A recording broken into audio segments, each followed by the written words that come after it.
Hi, everyone. It's Louisa de Jesus here from LD Human Resources. Thank you so much for joining me today.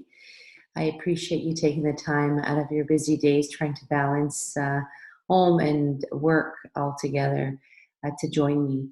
So today we are going to be talking about guidelines for employers in reopening the workplace and what that means to you and your workplace as an employer, and also perhaps to your team, definitely, as they feel confident and comfortable that they're able to return to the workplace. Just to give you an update, today we had 258 cases reported. There was a recent statistics in terms of unemployment, and it is quite high, the unemployment rate at 13% as a Canadian average. The last time we've seen numbers like that in terms of unemployment was in December 1982. So quite some record-breaking statistics here. And what we're finding is, although we have less people working, those who are working as well seem to be working less hours in general. So the statistics are even greater in terms of the number of hours of work that are taking place. Although I do think that for some businesses, they're doing a little bit more work because they're doing more with less. So we're going to talk a little bit about today our roadmap and what that means, a quick overview, prepare for the reopening. So how can we help guide you through that reopening plan? And there's different industries as well. So what are the specifics of those industries? We're going to be covering all that.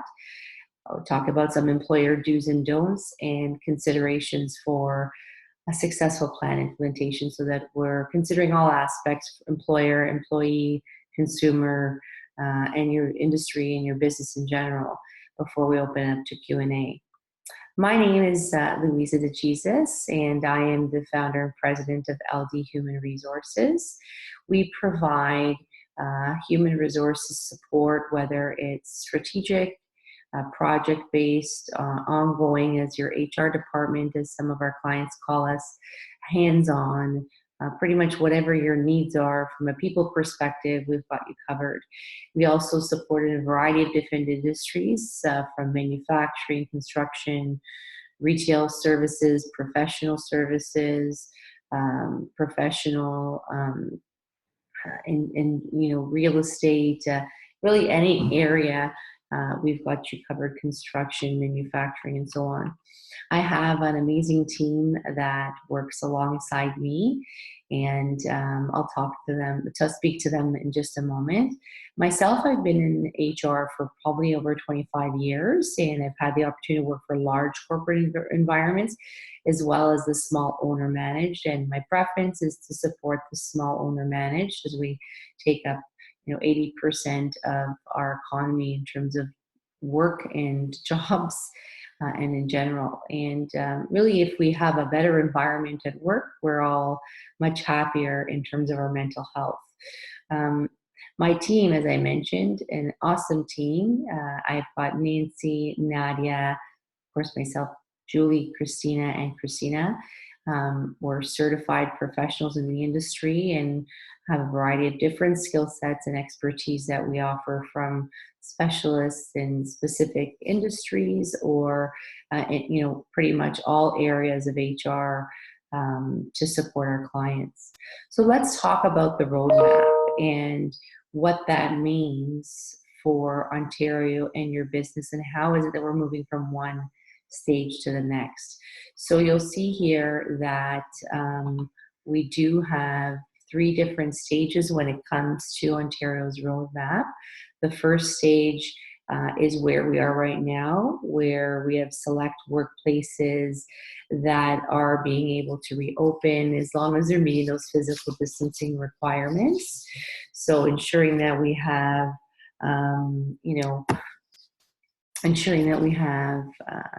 the 6 feet apart or 2 meters distance, and most people are allowed to attend events. They've expanded the number of people at funerals. There's been hospitals now that are able to reopen for elective or non-urgent surgeries. There's been a number of businesses. Marinas have been able to open up golf courses, um, pet groomers, lawns care, landscaping, and upcoming on Tuesday, May 19th, we'll see that other construction, non-essential construction sites are also able to open. Garden centers, hardware stores, some retail stores that have storefront access. But all needs to say is that it will really depend on, as a consumer, how busy those workplaces are to reopen in general as well. But that's really the first stage, is within the confines of those specific businesses. And then as we move from one stage to the next, there'll be a number of factors that are determined in that. There's no set deadlines or time frames, but rather it's a roadmap, as Ford called it. So in stage 2, we'll see the reopening of other industries, service industries, retail, offices, more outdoor spaces, public parks, such will be able to open. And pretty much most offices would be open in stage 2, where we're going to start to see things getting back to regular work environments. Although I do believe that it's going to shift into terms of what's a regular work environment, with a lot more work from home options taking place, as we know the virus is still among us. So proceeding with caution is really the key here.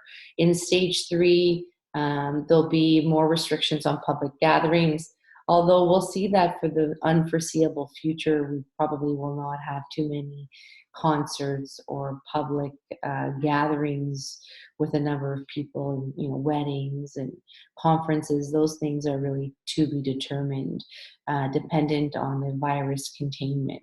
Ontario is listening to our people, whether it's through not-for-profit agencies or chambers of commerce or professional associations, or even as yourself as an employer or a resident of Ontario. You can go on to ontario.ca and provide your feedback. There is a link there. Otherwise, they're really, reaching out through local MPPs into these different communities to be able to seek out that feedback. So how is it that we're going to determine going from one stage to the others? And this is going to be the determining factors. There's 4 factors. Virus spread and containment is the first. So there has to be a consistent 2 to 4 week decrease in the number of new daily COVID cases. We're seeing the track is going down, although as we start to loosen restrictions, there is talk of a second wave and potential risks of other individuals contracting the virus. We also have to see a number of cases that aren't able to be traced, that they're going to increase the number of cases that we're tracing, the rate there, and again, less cases in the hospitals as well. Health system capacity is going to be the other factors. We need to make sure we have enough ventilators and PPE for the frontline workers, so that we're able to effectively respond to the number of cases that are going to the hospitals. Public health system capacity. So this might vary from hospital to hospital, but essentially approximately 90% of new COVID cases are being reached by public local health system capacity. So that number really has to be maintained in terms of the effective public health response to any kind of resurgence, case resurgence. So we really need to be prepared. And then the incident tracking capacity. So making sure those vulnerable populations we're able to detect any outbreaks quickly, that ongoing testing is taking place, and that we're even shifting to new ways of testing so that we can be sure that we're maintaining and tracking and addressing any specific COVID cases, so that we're aware and the spread is being contained or stopped altogether. So in terms of reopening, well, we have a number of businesses, and this might apply to you now as well. So what's in place? Well, we have to make sure that We're maintaining that physical distancing. There's really a number of other factors when it comes to reopening the workplace. Things like having policies around the directional ways of your hallways, and maybe putting um, markings on the floor as to where people should be in relative distance to another individual. Workspaces, if we're not having with the 6 feet apart from one workstation to another. Perhaps having less people in the office, you can maintain that physical distancing. We also are seeing barriers being put up, those plexiglasses, definitely at the grocery stores and front-facing client environments. Very, very important to maintain that. Perhaps having masks for your staff and gloves if they're in a specific industry. We really have to ensure that we're providing proper hand sanitizing opportunities. So running water, soap, wash the hands, hand sanitizer, providing cleaning products so that people can wipe down their stations. Definitely not sharing any kind of pens, tools, eliminating or reducing the amount of contact or meetings that you're going to have. So, having continuing the work from home arrangement or Zoom meetings and such. And also staggering those start times, break times, lunches, making sure that we are able to reduce the amount of contact or gatherings of individuals. I have clients that are also removing, if we had 3 different entrances that we normally had into the building, well, now we're having one entrance point, so we can ensure that we're wiping down those doors effectively, and that we know when people are coming in and out, perhaps even checking temperatures. Really putting signs up is going to be key. Having a visitor log, making sure that people are who are coming into the office know that, if they've experienced any kind of COVID symptoms, that they're not to enter, and perhaps reschedule their meeting. Also tracking those people so that if they leave and there's a potential case, you can alert them, or, they can alert you and you can alert your staff because you're aware. There's a number of different pieces that we really need to implement and having people return to work. Maybe reducing the amount of touch points. So if you had a disposable, coffee machines you offered, well, maybe we'll have disposable cups, or maybe not even offer that coffee anymore. I have clients that have said, you have to bring your own cooler bag so that you're not putting your reusable bag into the fridge, which again could be some sort of virus containment. So giving thought in depth to the different types of things, increasing your cleaning services. How are they cleaning? Are they wet dusting or are they dry dusting? Dry dusting does potentially spread that virus if there was something on the surface. So very, very important and key pieces to consider as we're reopening the workplace, and really need to give specific thought to your environment. And as you can see, it's all around hygiene. And the main piece to consider here and to think about is that we have individuals that maybe they've been working all along and they're desensitized, so they're not used to it. We see it at the grocery store, right? You're in an aisle going to get something, you may or may not have a mask. Instead of someone waiting for you to finish to go get their items that are on the shelf, they're just coming through. So not really respecting that distancing, social distancing. Definitely they have less people in the stores and they're controlling that, but you really can't control people's behaviors. However, what you can do in a workplace environment is definitely put some policies, educate, assure staff so that everyone feels confident and comfortable that safety is the primary concern and they're respecting each other's boundaries, and respecting that has to be top of mind as well.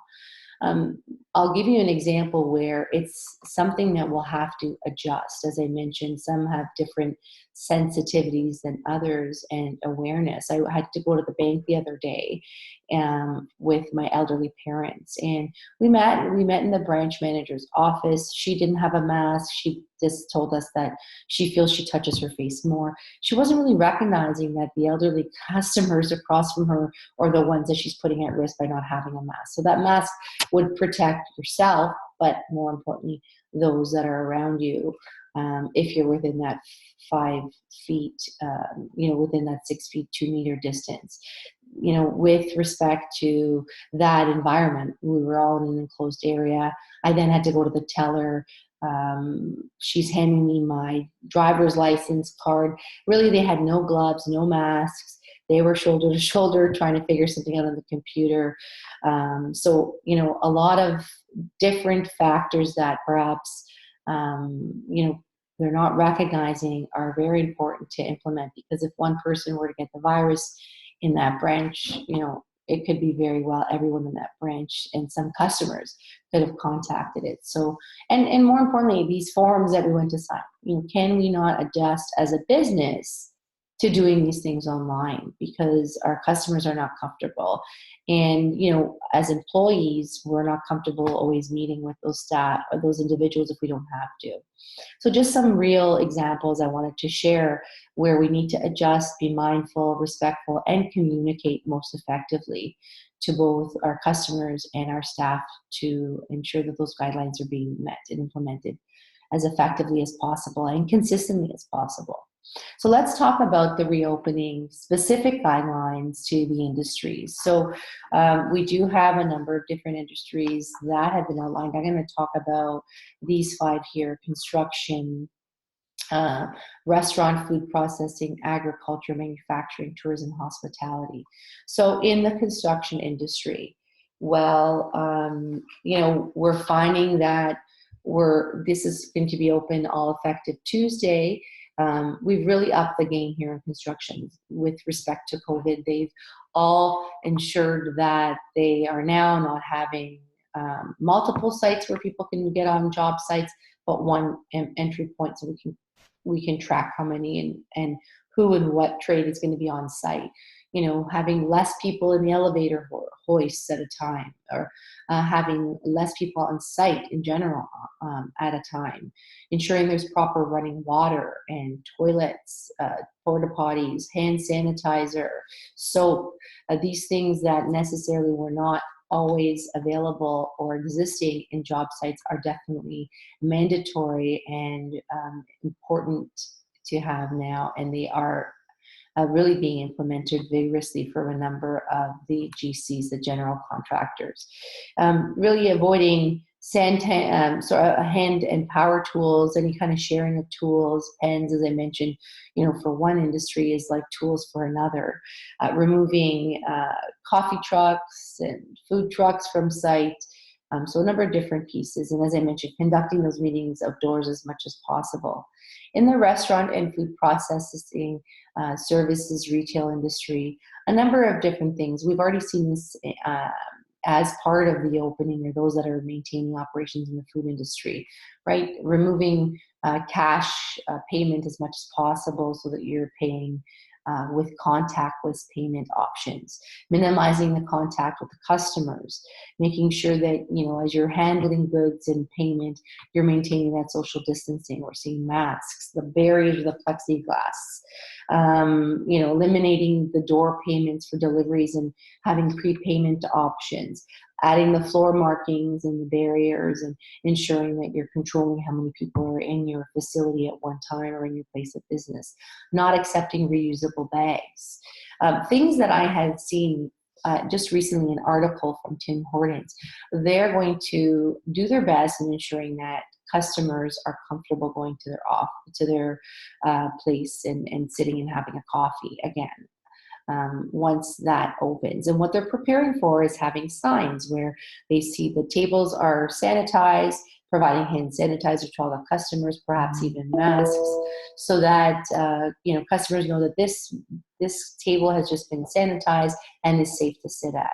Again, contactless payment, removing all of the in-house cups and going completely disposable, so that they're reducing any kind of virus can spread in that sense. On the agriculture side, very similar to the other industries where we're having less people or minimizing the number of people that are on site. each piece of equipment, if you're going to share it, make sure that there's a clean protocol thereafter and before, if you can't avoid sharing of those equipments, holding those meetings in a large or space or outdoor space, and really rescheduling unnecessary meetings from your supply chain partners and your vendors, or really anyone who doesn't need to be there right now. On the manufacturing side is where we see a lot of adjustments. So, having perhaps your HVAC service come in and install air purifiers and having less recycled air into that manufacturing plant and more airflow to reduce any kind of spread of recycled air. Considering maybe a captive boot or personal protective equipment program so that we're limiting the amount of equipment or use of outdoor, for example, shoes or anything outside of the processing environment. Making sure that there's the site sanitation protocols for things like boot wear cleaning, boot buddies or boot sanitizing trays. As I mentioned, we may have less manufacturing in general. If we've got a plant that we have, less than 5 feet each station of producing a piece of that equipment, well, we may either have to install those physical barriers of the plexiglasses or have less people operating at one time. So a lot of different pieces in the manufacturing. And then in the tourism and hospitality industry, we will see a lot of these perks that we loved about our hotels be really done away with. So, valet services, for example. Well, we're not going to have the one person going into every vehicle, so those are going to be eliminated. Perhaps face-to-face meetings will be reduced. They're going to start perhaps even checking temperatures, limiting the amount of people that are in their place of business at one time. Screening those incoming guests, making sure that we've got hand sanitizer for visitors. There will be no more buffets. We'll have pre-packaged food stations or pre-packaged food. Perhaps the guest self-service, such as, the in-room glassware, in-room amenities, those things that are shared will no longer be available. Taking out those coffee machines and maybe only offering them as on demand as necessary. A big adjustment that we'll see, even we've seen in the travel industry, they're removing seats from airplanes or installing plexiglasses. So it'll be really interesting to see how the travel industry, especially these resorts where we see a lot of, buffets and such, it's going to be a big adjustment in terms of how they're going to be able to offer their services. So getting into the next section is some employer do's and don'ts. Very common sense, some of these pieces, but it's really an additional effort that we need to be mindful of and ensure that we're doing. So that being said, over communication is going to be key. We need to make sure that we're continuing to alert or keep in touch with our staff in terms of what they're doing, managing performance, absolutely, but keeping in check with how they're feeling. Everyone has a different home situation, from children at home doing at home schooling. Some have younger children versus older, trying to teach them and manage their emotions and stresses of their children as well. Perhaps you've got elderly care taking place at home because you wanted to take them out of the long-term care environment to reduce that high risk to that individual. So, a lot of different pressures. Perhaps, they're doing groceries for their elderly parents, and they've got additional responsibilities put on them now that normally weren't there. So really being mindful of the different scenarios and checking in and providing as much accommodation and flexibility. If the work can get done at their time, at their pace, then allow the work to get done how it is. Of course, maintaining that communication to make sure the deadlines are being met. Providing resources for mental health, ensuring that your staff are getting out there for a walk or taking the 10 minutes that they're walking away from their desk, stretching. There's a lot of resources on the CAMH website from a mental health perspective. I encourage you to go check that out. Also, making sure that you're being clear and transparent with your team. So if now, you're thinking of reopening the workplace, there's a lot of anxieties and insecurities and unknown about that. We've got children at home, so what if I can't come to work? Can I keep working as I am? And how do you make sure that I'm going to be safe at work when we only have, two bathrooms on this floor, for example, in a smaller office? So, you know, thinking through all of these pieces and communicating to your staff is very important. Also, showing that gratitude for the team, appreciating those small wins that we're getting through this together, and that we're actually in operation, that we can keep a job in this environment that's an unprecedented time. It's very important to seek out that feedback from your staff. So I have one of our clients, for example, that they did a survey to just have a pulse on how people are feeling about returning to work and what are some of their concerns. Also had another one check in saying, what's working, what's not, how can we support you to be able to work through this environment during unprecedented times. From a systems perspective, it may be different working from home. It take longer, again, with the balance with the home life that's taking place. Definitely from a don't perspective, we don't want to hold in-person crowded meetings, and these things can be done outdoors or online. We want to make sure that we're addressing our concerns of the staff and getting back to them as soon as possible, talking through some of those anxieties. And definitely, we don't want to ignore any kind of racial discrimination that still exists, unfortunately, surrounding the virus, the COVID-19 virus. So, making sure that we shut those things down as soon as possible. So those are some general do's and don'ts. I think when you're as transparent and honest as possible and being sincere and human with your team, they're going to respond most effectively and work their best and maybe even harder during this difficult time, so that they can maintain your business and have a job and flourish through this difficult situation and unprecedented, uncharted territories. So what are some of the considerations? I mean, we had some questions already come through where, what if staff don't want to return to work and we're ready to open the business? There's some reasons, right? There's reasons that, school's not open yet. We know that it's going to be until May 31st. We know that that's something that the schools are going to keep working from a home, learn from home environment. Perhaps they're concerned about their safety, or they have elderly parents that they care for, as I mentioned, or high risk children. So are these reasons to not return to work? When it comes to family status, COVID-19 is in that protected family status ground with Bill 186. However, a reason where we have here when employees can earn more money on CERB, that's not a reason under the protective grounds. But that might be a reason, but they're surfacing in different reasons. So, what do we do if those staff don't want to come to work? How do we run our business without our staff? We really can't do that. Again, accommodating as much as possible, having them work from home, maybe looking at cross-training opportunities if they've got other reasons that they cannot work, having someone within the team that has a skill set that can pick up and support in that individual's absence is an option.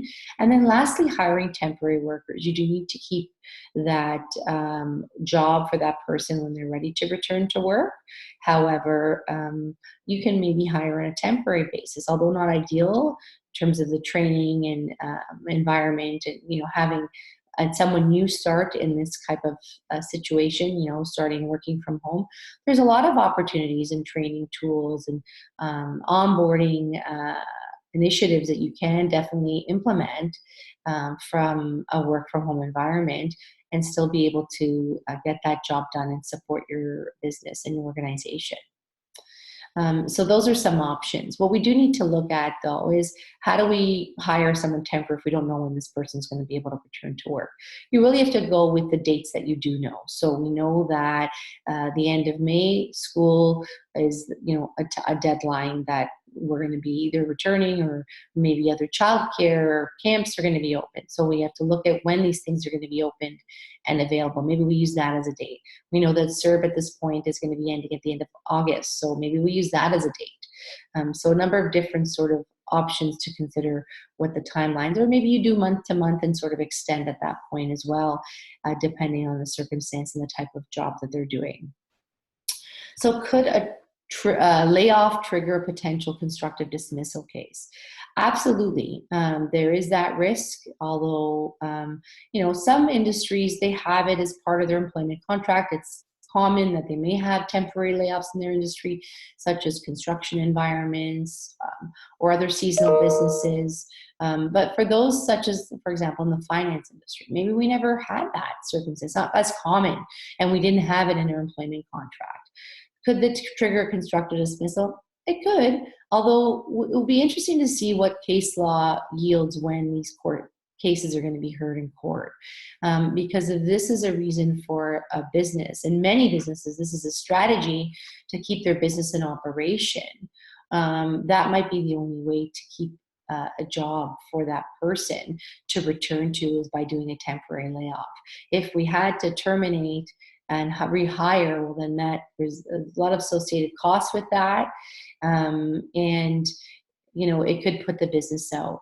The key piece is going to be to ensure that there's the right intentions. If our intentions are to keep the business in operation, and we're being consistent amongst how we're applying layoffs and what circumstances, well, then it really will reduce your risk.